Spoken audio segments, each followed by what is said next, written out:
बहुत बारी समझा चुका हूँ अपने हर पेशेंट को कि बेसिकली इसमें डाइट बहुत इंपॉर्टेंट रोल करती है वेरिकोसिल में, बट पेशेंट नहीं समझते हैं। वो इसलिए नहीं समझते क्योंकि उनको लग रहा होता है कि इन सारी चीज़ों करने से क्या पता उनको आराम ना मिले, क्योंकि बहुत सारे पेशेंट्स मेरे को पूछते रहते हैं कि इसकी डाइट बताओ, ऐसे डाइट बताओ, वैसे डाइट बताओ। तो मैंने बहुत सारी वीडियोस वेरिकोसिल की डाइट पे बना रखी हैं, बट मैं आज आपको कुछ चीज़ें बता देता हूँ हमको एक डाइट की क्यों रिक्वायरमेंट है। आप उसको अगर समझोगे, जानोगे, तो शायद आप खुद से ही उस चीज़ों को ट्राई करना स्टार्ट कर दो, जिससे वेरिकोसिल आगे एक्सपेंड की तरफ ना बढ़े, वो 3rd ग्रेड से 4th ग्रेड ना जाए, 2nd ग्रेड से 3rd ग्रेड ना जाए, माइल्ड से 1st ग्रेड ना पहुँचे। तो आप उसके ऊपर आज से काम करना स्टार्ट कर सकते हो। सबसे पहली चीज़ मैं डाइट में बोलता हूँ कि हाई फाइबर इंटेक करना स्टार्ट कर दो, क्योंकि हाई फाइबर कोई भी चीज़ आप इंटेक करते हो तो आपको कॉन्स्टिपेशन रिलीफ करता है, और उस कॉन्स्टिपेशन रिलीफ होने की वजह से प्रेशर जो है वो कम पड़ेगा, और कम पड़ने की वजह से आपका जो डायमीटर है वेरिकोसिल का वो मेंटेन रहेगा, बढ़ेगा नहीं। और अगर आप जितनी बारी भी प्रेशर जनरेट करते हो उतनी बारी हमारे रिफ्लक्सेस बढ़ते हैं, रिवर्सल फ्लो भी बढ़ता है। इसकी वजह से आप उसमें भी आराम पा सकते हैं कि आपके रिवर्सल फ्लो या रिफ्लक्सेस नहीं आएंगे। तो हाई फाइबर इनटेक करना है। इसमें आप जैसे कि हम सुबह रोटी भी खाते हैं ना, वो भी मोटा अन्न ले लो।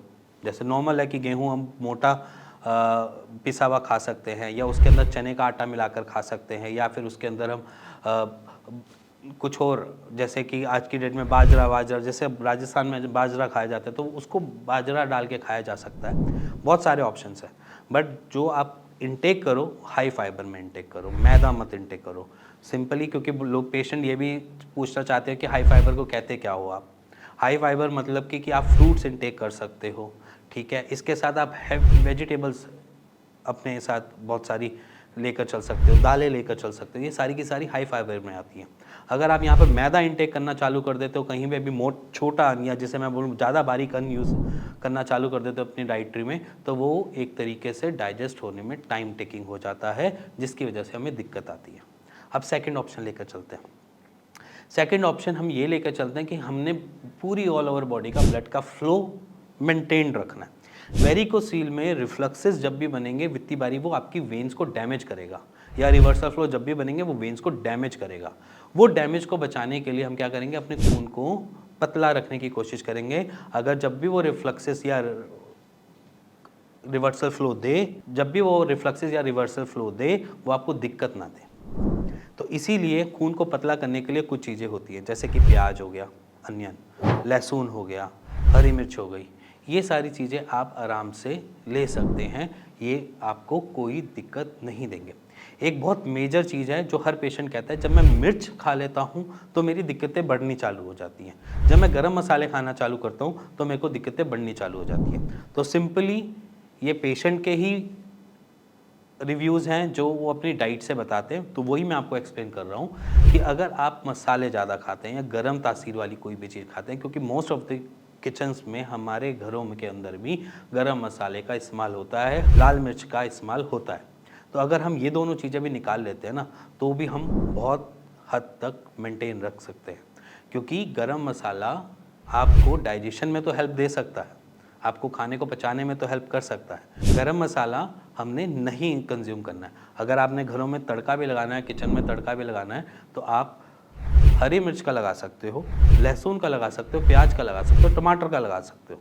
ये सारे आप तड़का अपने घर में लगा सकते हो, अपनी सब्जियों में, दालों में लगा सकते हो। ये चीज़ें होती हैं जो आपके खून को पतला रखें। अब तीसरा पॉइंट, बेसिकली डाइट हमारी ऐसी होनी चाहिए कि जिससे हमारे को न्यूट्रिशन बराबर मिले। वो इसलिए कहता हूँ क्योंकि टेस्टिकल्स को हमारे न्यूट्रिशन की रिक्वायरमेंट है। अगर उसको न्यूट्रिशन नहीं मिलेंगे तो वो अपने काम से कम काम करना चालू कर देगा। जैसे मान लीजिए अगर हमें खाना नहीं मिले तो हम अपनी पोटेंशियल से काम कर पाएंगे? नहीं कर पाएंगे। वैसे ही सेम हमारे ऑर्गन्स है, अगर उनको खाना प्रॉपर तरीके से नहीं मिलेगा तो वो अपने काम की क्षमता को कम करना स्टार्ट कर देते हैं। इसीलिए हम देखते हैं कि वेरिकोसील के बाद फर्टिलिटी इश्यूज़ आने स्टार्ट हो जाते हैं। तो इसीलिए अगर वेरिकोसील है आपको, तो आप बेसिकली अपने न्यूट्रिशंस को गैदर करने के लिए थोड़ा सा डाइट को रिफॉर्म कर दीजिए। डाइट कैसे रिफॉर्म करनी है? जैसे मान लीजिए मैं 2 चपाती खाता हूँ अपने ब्रेकफास्ट में, तो मैं क्या करूँगा, एक चपाती खाऊँगा एट ए टाइम जब मेरे को थोड़ी सी भूख लग रही है, फिर मेरे को लगे कि पेट थोड़ा सा खाली छोड़ूंगा, फिर उसके बाद फिर भूख लगेगी तेज़ी से, फिर मैं एक रोटी और खा लूँगा। उससे क्या होगा कि मेरे न्यूट्रिशन मेरी बॉडी को एज़ कम्पेयर टू 2 रोटी से ज़्यादा अच्छे मिल जाएंगे, जिससे क्या होगा कि मेरे टेस्टिकल्स आराम से वहाँ से न्यूट्रिशन गैदर कर पाएंगे और वो आपको एनर्जी कन्वर्ट करके एज ए स्पर्म काउंट बढ़ा पाएंगे। अगर आप डाइट ज़्यादा करके खाते हो, मान लीजिए अगर आप, मैं कहूँगा कि आप एक ही साथ 3-3 रोटियाँ खा जाते हो, उसका फ़ायदा नहीं मिला। जैसे कि मैं 3 रोटियाँ खाऊँगा तो 3 रोटियों का न्यूट्रिशन मैं पूरे ढंग से गैदर नहीं कर पाऊँगा। तो सिंपली अगर आप कुछ ऐसा अपने वेरिकोसील की सफरेंस के साथ कर रहे हैं तो आप वो करना बंद कर दीजिए। डाइट थोड़ा-थोड़ा करके खाएँगे, बारी-बारी खाएँगे और पूरा खाना खाएँगे, ठीक है? इसी के साथ वेरिकोसील के बारे में जानना चाहते हो, समझना चाहते हो, पूछना चाहते हो, कुछ भी ऐसा है आपके अंदर, कुछ भी बवाल मच रहा है, तब आप बिंदास होकर कॉल करो नीचे दिए हुए नंबर पे, और उस पे अपनी रिपोर्ट्स भी शेयर कर सकते हो और मेरी टीम से बात भी कर सकते हो, या फिर आप किसी भी आसपास के किसी भी ऐसे फिजिशियन के पास जाकर अपनी बात रख सकते हो।